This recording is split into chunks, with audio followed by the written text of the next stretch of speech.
All right, Chainlink on the daily update. Here we go. Bollinger Bands. We got our Bollinger Bands on. We don't talk about these often, but sometimes they can be useful, like right now. Look how many times we've been outside the past several days, outside of the bottom of this band.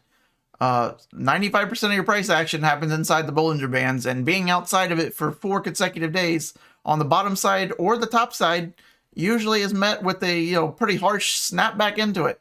So let's go ahead and harsh snap back to the upside. And where could our potential target be with Link? I'm glad you asked.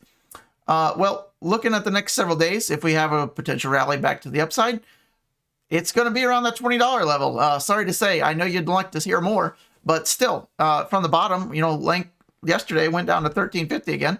So going back up to 20 would still be almost a 50% rally back up, as hard as that is to believe.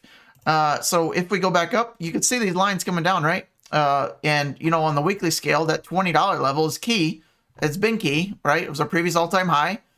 We have made some, previous local bottom there, right? So $20 is going to be key, and probably going to be about where this 21-day and the median line on this Bollinger Band is going to be over the next several days. So going in to close out the month, maybe we rally up into around this $20 level, and the rest, we'll take a day at a time. Let's go to the weekly. See if we got, well, here's Link again. Remember, this is the $20 level back here. So also coinciding with these kind of, 4 weeks in a row here of dilly-dallying around with this price action around Link. Now, I want you to note, look at each time we've hit the bottom or been near the bottom of this Bollinger Band here. Nice rally back to the upside. Bottom. Nice rally to the upside, although that was short-lived. But still, bottom outside of the Bollinger Bands on the weekly, met with, a pretty sharp, even this right here. Look, 1 week, we went back up 37% again. So 1 week outside of it again, we need another rally, 15%. So going back to that $20 level again, it's still going to be, 45, 50% rally, back up to that. So if you're looking to, de-risk your portfolio, not financial advice, but that might be a decent area to, do that. So over to Bitcoin, Bitcoin's the least risky asset right now, plain and simple. If you're just gambling with fire in a gasoline can, if you're trying to get into alts right now or time these bottoms and tops, until Bitcoin is holding the 21-week EMA, Bitcoin is the safest, least volatile asset, plain and simple. Don't believe anyone else. Now, once Bitcoin turns more bullish and gets above its 21-week, altcoins will certainly outperform Bitcoin in a bigly way. Okay, so that's the weekly, the daily. Look at the sell volume, right? We need a green candle here. All right, let's go look at the monthly. Monthly, any way you cut this is not what you really want to see. We're cutting through the median line on the Bollinger Bands. We're cutting below the 21-month EMA. Not great. However, we are at bigly huge support. Why? Well, look at the closing candle back in August 2020 when we hit our all-time high at 20. We actually closed that candle at 1558.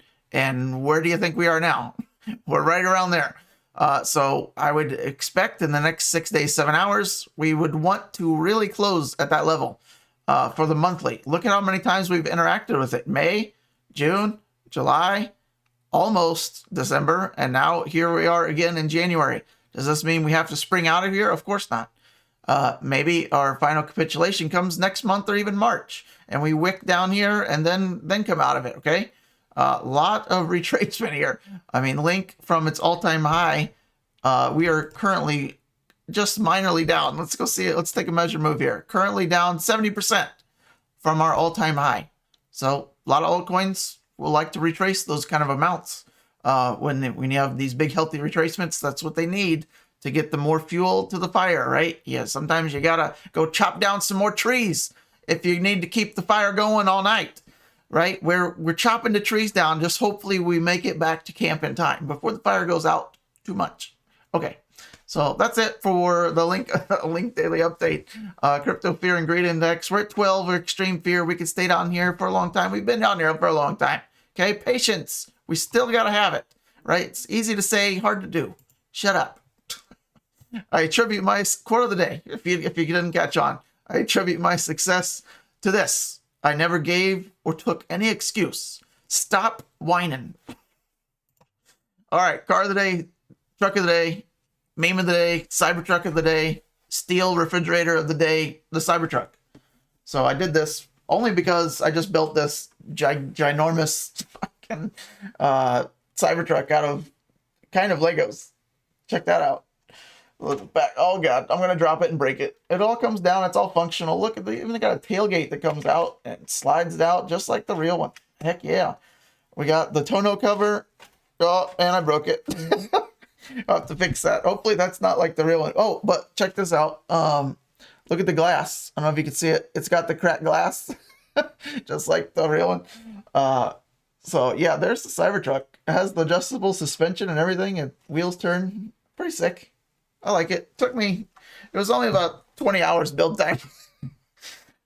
Insane hard to build. Okay, so that's car of the day. What else we got? Yep, that's it. Goodbye.